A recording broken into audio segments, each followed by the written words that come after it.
tal amigos? ¿Cómo están? Bienvenidos a Descifrando Laberintos, el podcast del doctor Mario Guzmán Sescos, profesor de psicología en Trinity Christian College. Como ustedes saben, Descifrando Laberintos es un espacio para reflexionar desde la psicología, la filosofía y la religión sobre los temas que nos afectan para que podamos vivir plenamente y afrontar la adversidad.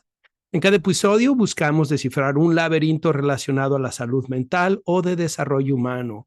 Y además recomiendo un libro o película que ayude a ampliar el tema. Hoy tengo un laberinto fascinante que muchas personas, que sin duda polémico también. Vamos a estar hablando sobre evolución o creación. Este es el episodio número 40 de Descifrando Laberintos y vamos a abordar si somos resultado de la evolución o si somos resultados de la creación. Y bueno, voy a tratar de que este sea un episodio breve, porque estoy justamente saliendo de una clase que enseño aquí en la universidad, donde enseño, les hablo de psicología evolutiva, es la unión de la teoría de la evolución y la psicología, y donde justamente abordo este dilema, si somos resultados de la evolución o la creación. Pero en 25 minutos tengo un paciente, así que voy a tratar de que este sea un episodio breve, no más de 20 minutos, y creo que eso va a permitir también que podamos profundizar en el tema sin alargarnos mucho, porque ya saben cómo soy, que me gusta alargarme. Bueno, para abordar este tema, quiero compartirles la diapositiva que utilizo en la clase con la que trabajo con mis alumnos, así que les voy a compartir la pantalla, pero quiero decirles que las diapositivas están en inglés, entonces voy a tratar de traducirlas mientras las vamos trabajando juntos, ¿ok? Para los que están escuchando esto en Spotify, en Apple Podcasts o Google Podcasts, les mando un saludo. Y para los que están en YouTube, los invito a que se inscriban, que dejen sus comentarios, que lo compartan. También a los que están escuchando el podcast en alguna de las plataformas, no se olviden de calificar el podcast con 5 estrellas y de compartirlo con más personas. Muy bien, pueden ver que la diapositiva dice Biological Beginning, porque es una clase donde justamente explico, como les decía, el origen biológico del desarrollo humano y donde hablo sobre la integración de la teoría evolucionista y la psicología. Pero vamos pues con las diapositivas que tienen que ver con el tema de la evolución y la creación. Como muchos saben, yo enseño en una universidad cristiana, Trinity Christian College. Yo mismo soy una persona de fe y muchas personas me han hecho preguntas de ambos lados. Aquellos que me dicen, Mario, ¿cómo podemos integrar la fe y la psicología, la religión y la ciencia? Háblanos más de eso, haz programas donde se aborda el tema de la ciencia y la religión, la fe y la psicología, y otros donde me dicen, ¿cómo es que las integras, no? Creo que tiene que ver, que es un tema muy importante y que aunque asumamos una posición u otra, necesitamos hacer una reflexión profunda de estos temas que tienen que ver con la fe y la psicología, la ciencia y la religión. Por cierto, una de las materias que enseño aquí en Trinity es las Christian Views on Psychology o perspectivas cristianas de la psicología, y donde justamente les ayudo a mis estudiantes a ver que no hay conflicto entre la psicología y la religión, el cristianismo y la psicología, o para decirlo de una manera distinta, puede haber conflicto, pero necesitamos superar ese conflicto y tener una perspectiva más profunda. En el ámbito de la psicología tenemos toda un área de disciplina, todo un área de estudios que es justamente Psychology and Christianity and Psychology and Religion, y hacemos investigación para tratar de entender en qué son compatibles, en qué no son compatibles, cómo impacta el desarrollo humano, cómo impacta la salud mental, en fin. Así que es un tema que se puede abordar tanto desde una perspectiva religiosa como desde una perspectiva científica, y aquí en este espacio de Descifrando Laberintos busco hacer las dos cosas. Busco integrar tanto la perspectiva de la fe como la perspectiva de la ciencia, y más específicamente en este tema, ¿ok? Bueno, esta clase la empiezo con un dilema que mis alumnos les pido que discutamos. Y el dilema es el siguiente: Is the idea of evolution in opposition to the belief that God created us? Es la idea de la evolución en oposición de la creencia de que Dios nos ha creado. Y bueno, mis alumnos empiezan, ¿verdad? Tengo alumnos de todo, la mayoría son cristianos, pero tengo ateos, tengo musulmanes. Ustedes saben qué diversa es la sociedad aquí en Estados Unidos. Y entonces es una discusión muy, muy interesante, ¿no? Para muchos sí, está completamente en oposición, para otros no, para algunos ni siquiera vale la pena discutir en esto, para otros piensan que es muy importante que discutamos acerca de esto. Y yo quiero preguntarles a ustedes, ¿ustedes qué piensan? ¿La idea de la evolución está en oposición con la idea de la creación? Bien, vamos a ver qué es lo que veo con mis alumnos.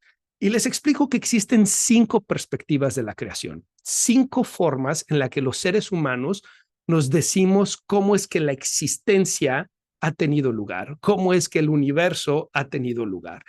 La primera es el creacionismo, y el creacionismo tenemos que dividirlo en 2 vertientes, el joven creacionismo y el viejo creacionismo.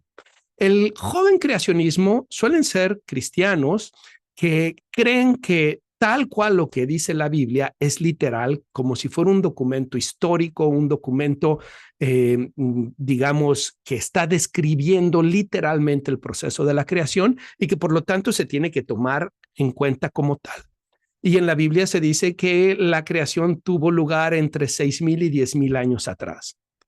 Estos jóvenes creacionistas niegan lo que la ciencia dice acerca de las civilizaciones que vivieron mucho antes. Por ejemplo, en México tenemos las civilizaciones olmecas, que hay vestigios de ellos desde hace miles de años. En Europa, en África, niegan eso. También niegan todas las pruebas que se han hecho de carbono para poder identificar restos humanos, restos de animales, geológicos, etcétera. Y ellos dicen, la Biblia dice entre 6,000 y 10,000 años, y eso es lo que yo creo.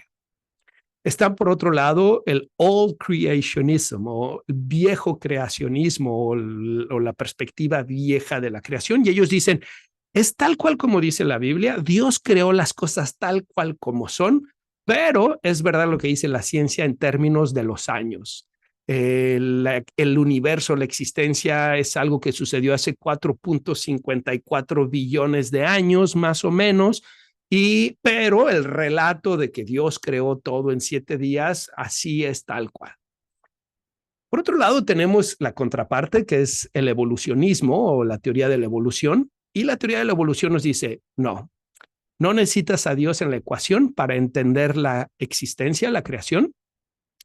Todo sucedió en algún momento. Sin embargo, dicen que no había ni tiempo ni espacio, ¿no? Y que algo surgió de la nada, ¿no? Que al principio era la nada y que de la nada surgió algo, lo cual es muy curioso porque también tendríamos que pensar principio, ¿qué es ese principio, no? Pero bueno, ellos dicen, no necesitas a Dios en la ecuación, la existencia surgió de la nada, algo vino de la nada y sigue un proceso que se llama el proceso de la selección natural, que es resultado del polvo cósmico viajando a través del tiempo y el espacio que sucedió después de ese algo, después de ese momento, después de ese algo que vino de la nada, y que a través de ese polvo cósmico que había venido viajando a través del universo, pues la materia, en un proceso aleatorio, ha venido dando lugar a la existencia como la conocemos, a la creación de los planetas, de las estrellas, de las galaxias, y por alguna razón que no podemos entender muy bien, en la Tierra, en ese pequeño rincón del universo, en la Tierra, esa materia generó bacterias que a su vez se han ido evolucionando en las distintas especies que tenemos. Por lo tanto, no se necesita a Dios dentro de la ecuación. Tenemos que decir que hay 2 tipos de evolución, uno que se llama la microevolución y otra la macroevolución. La microevolución es la parte de esta teoría que explica los procesos evolutivos dentro de una misma especie. Y la macroevolución es la que trata de explicar los cambios drásticos que vemos en el proceso evolutivo, la existencia de distintas especies, la existencia de los seres humanos, cómo es que esa bacteria terminó en peces, elefantes, lobos, humanos, pájaros, etcétera. Es verdad que hay evidencia que no podemos negar sobre la microevolución. Por ejemplo, una evidencia muy específica, muy evidente, clara, valga la redundancia, es el color de nuestra piel, el color de nuestra piel. Las personas que tienen una piel morena, oscura, por ejemplo, los afroamericanos, pues son descendientes de personas de África donde el sol es impecable y donde hay muchas horas de luz solar y la piel oscura provee una protección extra contra las quemaduras del sol.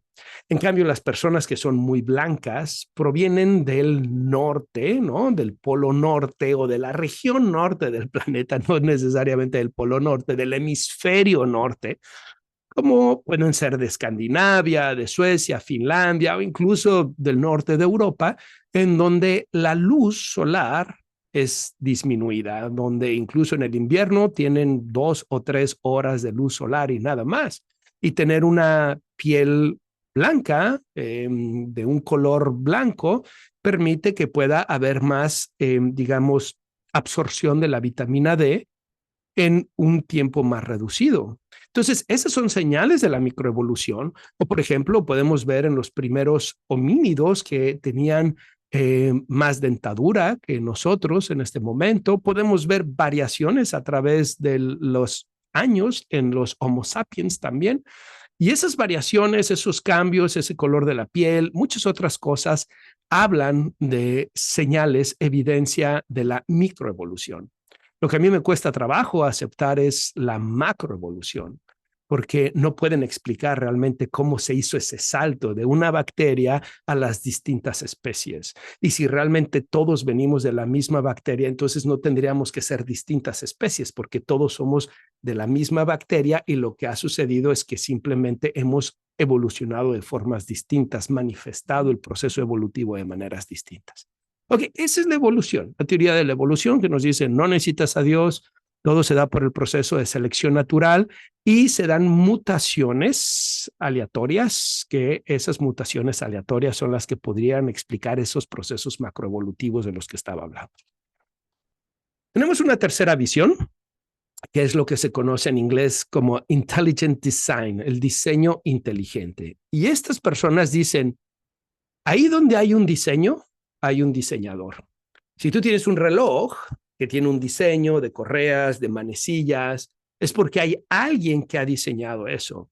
Si tú tienes una computadora que es de un color, con un software, con unas funciones específicas, es porque hay alguien, una inteligencia diseñándolo para que sea de esa manera. Y las personas que se adscriben al diseño inteligente, ellos dicen que se puede ver diseño en toda la creación.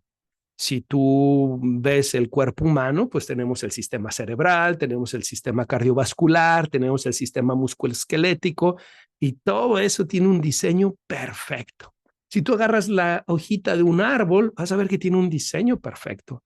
O si tú, por ejemplo, agarras un plátano, ¿no? Tiene un diseño también. Y lo que ellos dicen es, si hay un diseño, hay un diseñador. No le llaman Dios, le llaman causa inteligente. No se quieren meter con explicaciones religiosas, teológicas. Dicen, hay una causa inteligente que no utiliza un proceso undirected, como random, como aleatorio, sino que tuvo la intención de desarrollar ese diseño. Okay. Luego tenemos la cuarta perspectiva, que es la evolución teística o la evolución, teoevolución, pudiera ser una translation, una traducción, ¿no? Y este es personas que pueden ser cristianos, judíos, musulmanes, o que no se adscriben a una religión en particular, pero personas que creen en Dios y en la evolución. Y lo que ellos dicen es, Dios creó la existencia, pero la evolución es parte de esas leyes naturales, de las leyes físicas que permiten que la creación sea un proceso, un ongoing process, ¿no? Un proceso que está en proceso, valga la redundancia, en camino. Ando como muy spanglish ahora, como muy pocho, es porque vengo de dar 4 horas, 5 horas de clases en inglés, entonces mi cerebro anda ahí medio mezclado, así que disculpen mi pochez el día de hoy. Pero lo que ellos dicen es, Dios creó la existencia. Dios es lo que estaba antes del Big Bang y después del Big Bang, lo que pasó es ese proceso evolutivo que permite que la creación tome su curso. Y como Dios es el creador y utiliza la evolución para que tome su curso, Él puede intervenir cuando Él quiera. Y eso es lo que llamamos milagros. Y así es como se explicaría también las especies. El cómo es que hay perros, lobos, bueno, los perros son producto de ingeniería humana, pero cómo es que hay coyotes, lobos, pájaros, personas, elefantes, aves, si todos venimos de un organismo unicelular. Pues porque ese Dios, ese creador, puede intervenir y decir, quiero crear al hombre y a la mujer a mi imagen y semejanza. Y luego tenemos la quinta y última perspectiva. Esta es muy parecida a la evolución teística o a la teoevolución, pero se llama evolución y creación o evolutionary creation, como creación evolutiva, sería una traducción más apropiada. Creación evolutiva. Y lo que dice, les voy a leer primero en inglés. God creates all living things through Christ, including human beings in his image, making use of intentionally designed, actively sustained natural processes that scientists today study as evolution. Dios creó todas las cosas vivas a través de Cristo, incluyendo a los seres humanos en su imagen y semejanza, haciendo un uso intencional del diseño activamente y soportado, apoyado naturalmente a través del proceso que los científicos llaman evolución. Si se fijan, es lo mismo, pero es una versión cristiana. Ahora, ustedes van a pensar, ¿cuál de estas 5 tiene más evidencia? Si ustedes me preguntan, creo que la visión creacionista, tanto la joven como la vieja, no tiene evidencia que la sustente. Pues uno, la cuestión cronológica, pero dos, como ya les dije, tenemos evidencias reales de que hay procesos evolutivos interactuando en nosotros, en las bacterias, en los animales. Si ustedes me preguntan acerca de la evolución, yo les diría, me parece que la teoría de la evolución es una teoría que apunta en la dirección correcta en términos del proceso, pero no en términos del origen. Y me parece que la teoría de la evolución ofrece respuestas en los procesos de la microevolución que pueden explicar los cambios que van sucediendo a través en las especies. Pero me parece que la macroevolución carece de evidencia y que va a ser muy difícil que se consiga esa evidencia. Pero me parece que tanto la visión de la evolución teística o de la teoevolución, o la evolución y la teología, o la creación evolucionaria, o esta perspectiva donde Dios y la evolución van mano con mano, hacen mucho más sentido para mí. No solamente eso, quiero explicarles algo. La teoría del Big Bang es una teoría cristiana. Su fundador fue un sacerdote belga y él crea esta teoría que hoy se convierte en la teoría más prominente de la creación del universo y que, si ustedes se fijan, tiene mucho sentido con la narración bíblica de la creación. Muchas personas piensan que la Biblia se tiene que leer de manera literal y eso es un error. La Biblia contiene elementos narrativos de distintas perspectivas. Hay elementos literarios, hay elementos históricos, pero también hay elementos simbólicos. Y cuando ustedes leen la Biblia en el Génesis que dice, y Dios dijo, háganse los cielos, hágase la tierra, y Dios dijo que se haga el hombre y la mujer a nuestra imagen y semejanza, lo que está hablando es un proceso que toma lugar en un momento. Hay un antes y un después.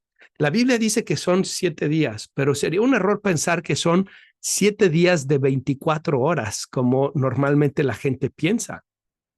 Está hablando de manera simbólica. El 7 tiene una connotación simbólica muy importante en la Biblia. Es un número que habla de la perfección. Es un número que habla del proceso. Y si se ponen a pensar, la teoría del Big Bang justo nos dice eso. Hay un momento en donde se genera esta reacción, que no es que haya sido una explosión como tal, pero esta reacción que permite que la materia empiece el proceso evolutivo. Y por lo tanto, la creación no es algo que sucedió en un momento, sino que es algo que está sucediendo y que ese estar sucediendo se utiliza a través del proceso que hoy llamamos evolución. Lo que estaba antes del Big Bang es lo que las personas de fe llamamos Dios.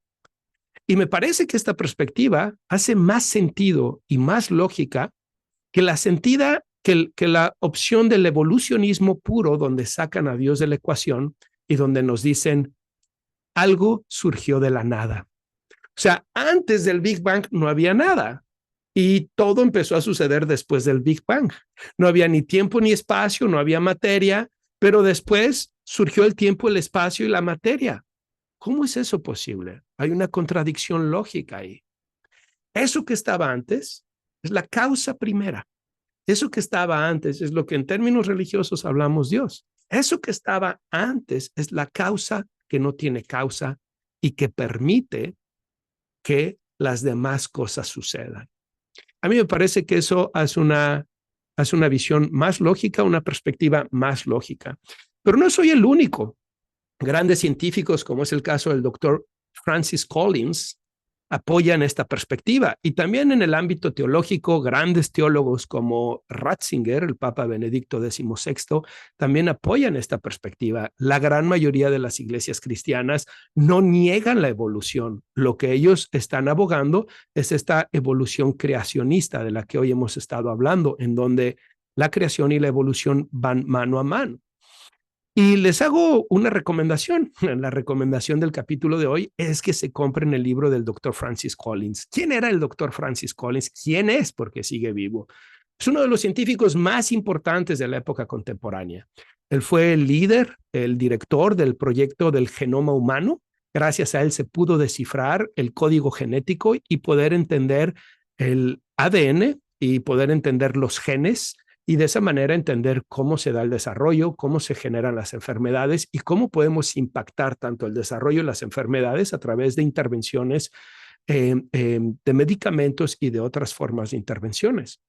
Es sin duda uno de los logros científicos más importantes de la época contemporánea y él fue el líder de ese proyecto. Él fue también el director del National Institute of Health, el Instituto Nacional de Salud en Estados Unidos, por muchos años. Apenas hace 2 años renunció.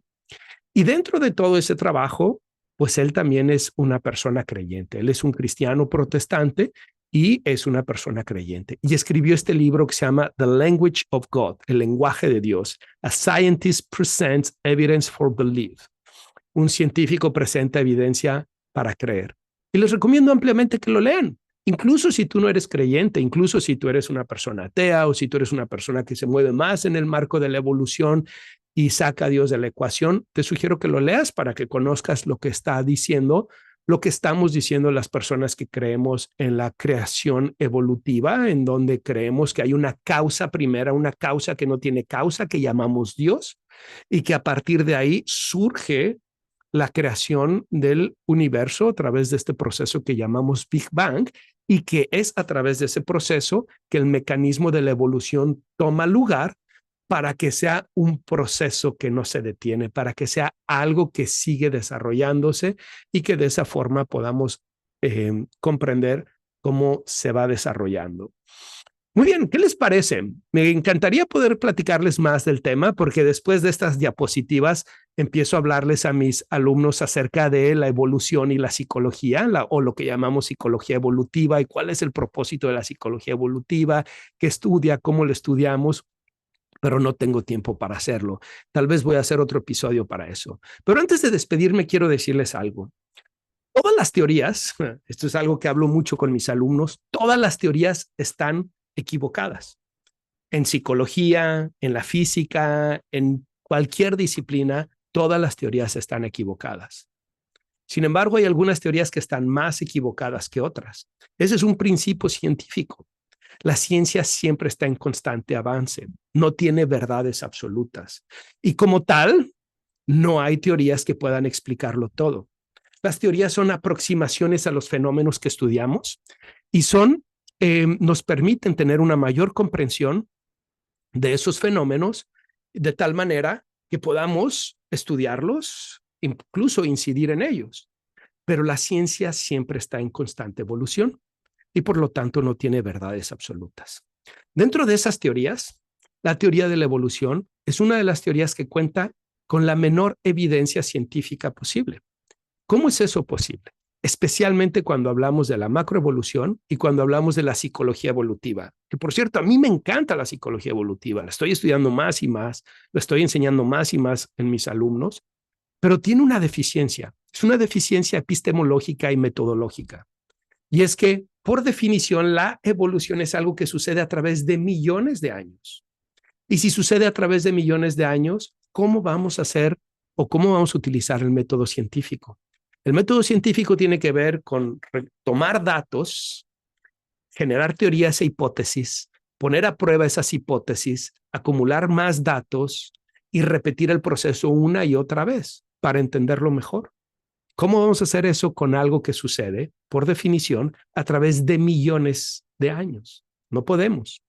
Los biólogos han podido acelerar ese proceso con bacterias, porque hay bacterias que viven muy poco, viven horas, viven días, y eso permite que esos procesos evolutivos se puedan ver en periodos de tiempo más cortos, ¿no? Tal vez un mes representa para esas bacterias lo que para los humanos represente no sé cuántos años. Y por eso es que han podido dar más respuestas a esos niveles.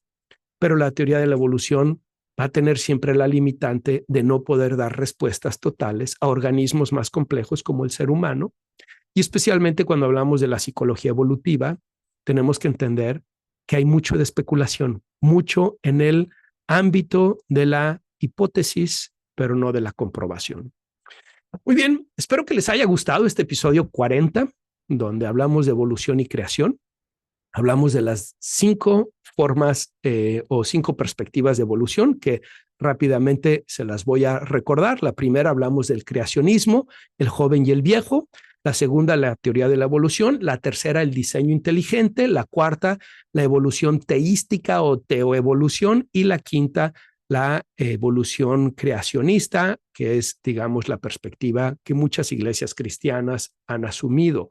Y veíamos que estas dos, la evolución teística o la teoevolución y la evolución creacionista, aceptan la presencia de Dios como la causa que no tiene causa, la causa primera, y aceptan la teoría de la evolución como el proceso que facilita la creación, aunque tiene sus dudas en la macroevolución, no tanto en la microevolución, pero más en la macroevolución. Y finalmente hablamos de que la teoría de la evolución es una teoría más y por lo tanto no es perfecta, no puede dar todas las respuestas y tiene una gran deficiencia. ¿Cómo vas a replicar procesos que suceden a través de millones y millones de años? ¿Ustedes qué piensan? ¿Con cuál de estas visiones se identifican más? ¿Con el creacionismo, con la evolución, con el diseño inteligente, con la teoevolución, con la evolución, el creacionismo evolutivo? ¿Con cuál de ellas se identifican más? Deja tus comentarios, comparte esto, deja tu like y espero que les haya agradado. Y los que están oyéndome en las plataformas de podcast, muchas gracias. Dejen sus calificaciones también. Y como siempre ha sido un placer compartir este espacio con ustedes. Un fuerte abrazo a todos.